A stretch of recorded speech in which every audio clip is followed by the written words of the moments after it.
फणसाच्या गऱ्याचा रस एवढ्या पातेल्यावर घेतला आहे.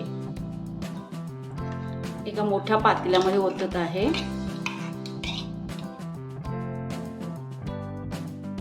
ज्या भांड्याने रस मोजून घेतला आहे त्याच भांड्याने पाणी घ्यायचं आहे. 1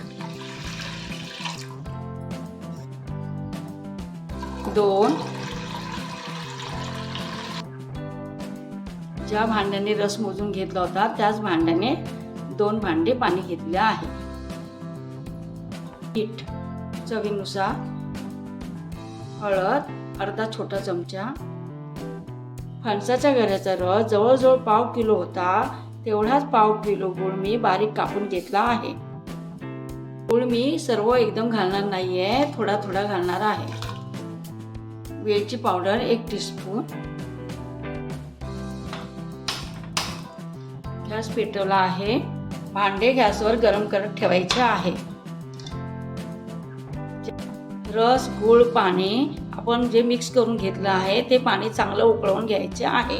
ज्या भांड्याने आपण रस मोजून घेतला होता त्याच भांड्याने 3 भांडी तांदळाचे पीठ मोजून घेतले आहे. राहिलेला गूळ ही सर्व ह्याच्यात घालत आहे. तुम्ही तुमच्या आवडीनुसार कमी जास्त घालू शकता. पाण्याला चांगली उकळी आली आहे. गॅस बंद करायचा आहे. भांडे उतरून खाली घ्यायचे आहे. तेल आपण खाली उतरून घेतलं आहे. थोडी वाफ गेली की आपण त्यात पीठ भिजवणार आहोत.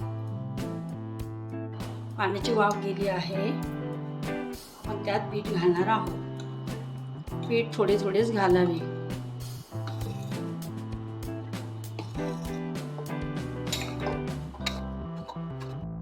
सर्व पीठ एकदम घालू नये, थोडे थोडेच घालावे. मिक्स करून घ्यायचे आहे.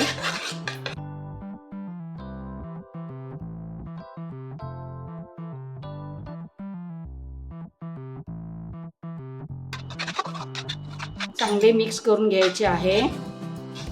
तेवढे आपण पीठ घेतले होते तेवढे आपण सर्व पीठ ह्यात घातले आहे. आता थोड्या वेळ झाकून ठेवायचे आहे. पीठ थोडे थंड झाले आहे. थोडे थोडे परातीत काढून मळून घ्यायचे आहे.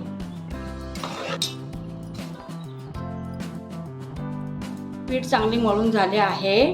3 भांडे तांदळाचे पीठ घेतले होते पण मला अजून अर्धा भांडे पीठ लागलं आहे, तर पीठ थोडे पातळ झाले होते. तुम्हाला जर थोडं पीठ पातळ वाटलं तर तुम्ही आणखी त्याच्यात थोडंसं पीठ मिक्स करू शकता.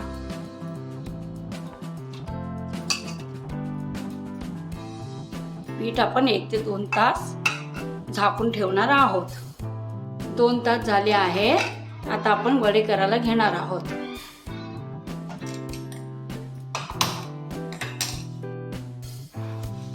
कढई गरम झाली आहे. तेल मी प्लॅस्टिकचा पेपर घेतला आहे. तुम्ही बटर पेपर किंवा कापडावरही करू शकता. पाणी लावायचे आहे खाली किंवा तेल. असा गोळा करून घ्यायचा आहे. अशा प्रकारे आपण वडे थापून घेणार आहोत. तेल गरम झालंय. अलगद वडा आहेत आपण सोडायचा आहे.